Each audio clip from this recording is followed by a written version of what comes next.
Muy buenos días, estudiantes. En esta mañana vamos a abordar el tema el mandato. El objetivo de que estudiemos este tema es que el educando pueda conocer e identificar todo lo relativo al mandato, tanto como su concepto, clasificación, clases de mandato, revocación y las formas de extinción. Y todo este conocimiento aplicándolo al caso concreto. ¿Qué es el mandato entonces? Es un contrato en virtud del cual una persona llamada mandante confía a otra llamada mandatario pues la gestión o mandado de uno o varios negocios que ejecuta por cuenta y riesgo del mandante. En los primeros tiempos, vamos a hablar un poco acerca de la evolución y características del mandato. En los primeros tiempos, en el derecho romano fue desconocido el mandato. No se sentía pues la necesidad de ser representado por un tercero, dado los rudimentarios de las relaciones económico y jurídico. Pero en una época más avanzada se aumentan y complican las relaciones y es aquí donde aparece la figura del mandato. Dentro de las características podemos decir que el mandato es principal, puede ser oneroso, gratuito, puede ser unilateral o bilateral. Los requisitos del mandato: uno, que debe de haber consentimiento entre las partes. El objeto, que este contrato puede tener como objeto pues todos los actos jurídicos, ejemplo, vender, arrendar, permutar, pagar, hipotecar, ceder, cualquier acto jurídico. Y otro requisito es que debe de haber capacidad, el mandante debe de tener plena capacidad para celebrar. Dentro de las obligaciones del mandante está el pagar la retribución convenida, reembolsar las expensas o gastos que haya realizado el mandatario por ir a hacerle el mandado a él, indemnizar al mandante, indemnizar el mandante al mandatario por los daños y perjuicios que éste hubiera sufrido con motivo del cumplimiento del mandato. Es decir, por ir a hacer el mandado, él incurrió en gasto. Entonces, él tiene que indemnizar, el mandante indemnizar al mandatario por lo que incurrió en gasto. Las obligaciones del mandatario. También el mandatario tiene sus obligaciones. La obligación pues de ir a hacer el mandado, ejecutar el mandado. Debe de ejecutar el mandato personalmente. Si hay sustitución, esta puede ser amplia o restringida. También se debe sujetar a las instrucciones recibidas del mandante. En caso de que el mandatario no recibiera instrucciones concretas, debe de actuar prudentemente como si se trata de un negocio propio.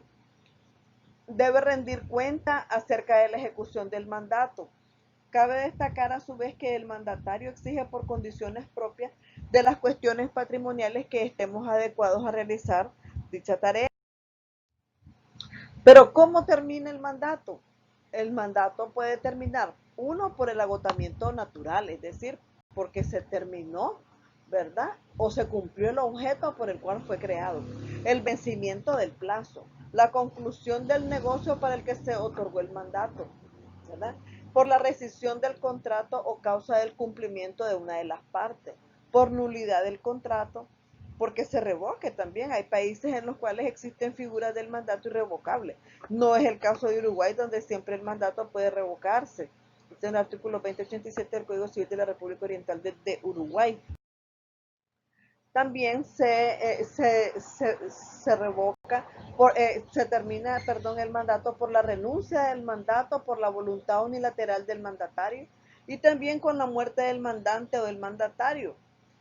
Hay países en los que existe el mandato que subsiste aún luego de la muerte del mandante y ello sucede cuando el mandato fue otorgado en interés del mandante y del mandatario al mismo tiempo. En el caso del Uruguay, el mismo código permite el mandato para ejecutarse después de la muerte del mandante. Y también termina por la interdicción del mandante o la del mandatario. ¿Cómo se clasifican entonces este mandato? Y aquí es donde nosotros entramos a ver. Nosotros le vamos a dar a través de este mandato, el mandante le va a dar poder al mandatario para que vaya a hacer el mandado. Entonces, Según su extensión, el mandato puede ser general, generalísimo, especial y especialísimo. Entonces, ya nosotros estamos hablando de un mandato general, es decir, un poder general. Este puede ser para algunos, otros o todos los negocios, concediendo amplia y general administración, comprendiendo las facultades siguientes: celebrar los convenios, ejecutar los actos necesarios para la conservación o explotación de los bienes, intentar y sostener judicialmente las acciones posesorias y las que fuesen necesarias para interrumpir la prescripción respecto de las cosas que comprende el mandato. Esto lo contempla el artículo 2396 de nuestro Código Civil. Ahí lo pueden encontrar ustedes. Ahí están plasmadas las funciones que debe de contener un poder general. El poder especial es el que se otorga para determinado acto jurídico, sea judicial o extrajudicial. Solo faculta al mandatario para realizar el acto o acto específico. Un ejemplo sería un poder especial para retirar una pensión de jubilación. Otro ejemplo, legitimar a los hijos en el registro. Ahora vamos a ver el poder generalísimo. Este poder es peligroso, no se le puede otorgar a cualquiera porque también le está dando derecho de venderte los bienes.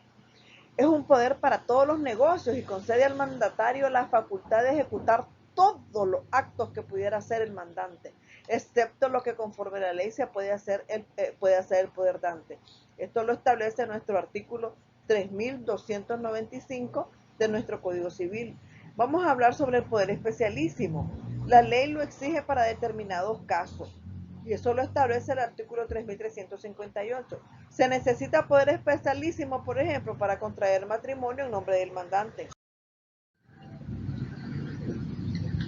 Causas de extinción del mandato, pero según la doctrina. ¿Qué dice la doctrina? Que el mandato se puede extinguir, uno, por convenio entre el mandante y el mandatario, por novación,